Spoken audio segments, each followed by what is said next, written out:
పొత్తులకు సంబంధించింది. ఏపీలో కూటమిదే విజయదుందుబి. ఆంధ్రప్రదేశ్ తెదేపా, భాజపా, జనసేన కలిసి పనిచేయాలని నిర్ణయం. ఏ స్థానాల్లో ఎవరు పోటీ చేయాలన్న దానిపై త్వరలో వెల్లడి. తెదేపా చంద్రబాబు నాయుడు ప్రధానమంత్రి రాబోతున్నారు.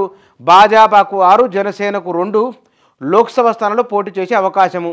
15, 16 తేదీలో ఎన్నికల షెడ్యూలు. ఇది ఇక్కడ ఉన్నది. అంటే బీజేపీ 6 స్థానాల్లోనూ, జనసేన 2 స్థానాల్లో, ఇక మిగిలిన స్థానాల్లో తెలుగుదేశం పార్టీ పోటీ చేయబోతున్నది.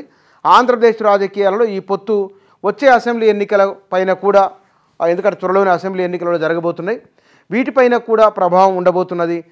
చంద్రబాబు నాయుడు ఇన్నాళ్ళుగా ఎన్డీఏకు దూరంగా ఉన్నారు. ఇంతకు పూర్వం మిత్రులే అయినప్పటికీ నరేంద్ర మోదీ పెద్ద నోట్ల రద్దు తర్వాత చంద్రబాబు నాయుడు చేసిన వ్యాఖ్యలు, ఆ తర్వాత జరిగిన పరిణామాలు, రాజధానికి నిధులు ఇవ్వకపోవడం ఇత్యాది విషయాలు ఈ 2 పార్టీల మధ్య దూరాన్ని పెంచినాయి. బీజేపీకి దూరంగా జరిగింది. ఎన్డీఏ కూటమి నుంచి బయటకు వచ్చింది తెలుగుదేశం పార్టీ.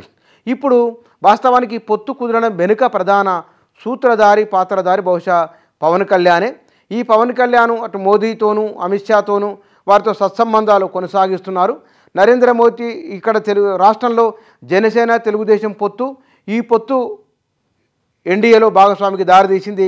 ఇక్కడ దక్షిణాదిన బలపడాలని బీజేపీ కూడా భావిస్తున్నది. కాబట్టి తక్కువ సీట్లో ఎక్కువ సీట్లో ఎన్నైనా సరే అసెంబ్లీలో తక్కువ సీట్లు తీసుకుంటామని, లోక్సభలో ఎక్కువ సీట్లు ఇవ్వాలని, తమకు లోక్సభతో ప్రయోజనం మీకు రాష్ట్ర అసెంబ్లీతో కాబట్టి అమిత్ షా చేసిన ఒకనొక ప్రతిపాదనకు చంద్రబాబు నాయుడు అంగీకరించి 6 లోక్సభ స్థానాలు భారతీయ జనతా పార్టీకి ఇచ్చేందుకు సుముఖత వ్యక్తం చేసినట్లు తెలుస్తున్నది. జనసేన కేవలం 2 స్థానాలు మాత్రమే తీసుకున్నది. అయితే పవన్ కళ్యాణ్ వ్యవహరిస్తున్న తీరుపైన, ఆయన నిర్ణయాలపైన ఆంధ్రప్రదేశ్ రాజకీయాలలో భిన్నమైన స్పందన వస్తున్నది.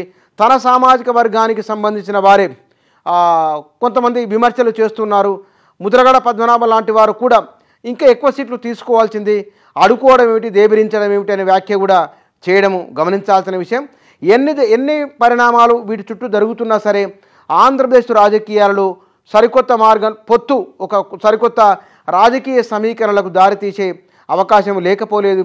మరొక వైపు షర్మిల, వామపక్షాలు కూడా అక్కడ జగన్మోహన్ రెడ్డి ప్రభుత్వం పైన విమర్శలు చేస్తూ ఉన్నాయి. బహుశా అక్కడ కాంగ్రెసు, వామపక్షాలు ఒక కూటమిగా బయలుదేరితే కనుక ఆ కూటమి ప్రభావం కూడా ఉండే అవకాశం లేకపోలేదు.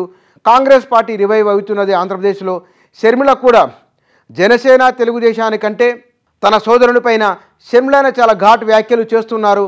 అక్కడ ఆమె ప్రచారాన్ని వేగం చేసే ప్రయత్నం చేస్తున్నారు. ఇవి తెలుగుదేశము, జనసేన, బీజేపీ ఒక కూటమిగా, కాంగ్రెసు బహుశా వామపక్షాలు కూడా మరో కూటమిగా, వైసీపీ సింగిల్గా లోక్సభ ఎన్నికలను ఎదుర్కొనే అవకాశం కనబడుతున్నది.